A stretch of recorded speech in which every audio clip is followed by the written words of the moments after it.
Hello friends, welcome to daily current affairs in 1 minute. 7મી August 1905ના રોજ શરૂ થયેલી સ્વદેશી ચળવળ ખાસ હેન્ડલૂમને પ્રોત્સાહન આપ્યું હતું અને 2015માં ભારત સરકારે 7 ઓગસ્ટને રાષ્ટ્રીય હેન્ડલૂમ દિવસ તરીકે ઉજવવાનું નક્કી કર્યું છે. કેન્દ્રીય ગૃહમંત્રી શ્રીએ ચંદીગઢમાં 3 નવા ફોજદારી કાયદાઓ માટે ઈ સાક્ષ્ય, ન્યાય સેતુ, ન્યાય શ્રુતિ અને ઈ સમન એપ્સ લોન્ચ કરી છે.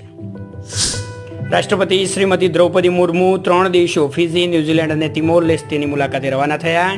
પ્રખ્યાત ભરતનાટ્યમ નૃત્યાંગના યામિની કૃષ્ણમૂર્તિનું નિધન થયું છે અને પીઢ ગાંધીવાદી અને સામાજિક કાર્યકર શોભના રાનડેનું પણ 100 વર્ષની વયે પુણેમાં નિધન થયું. મહિલાઓ અને બાળકો માટે રાનડેએ અવિસ્મરણીય કાર્ય કર્યું હતું.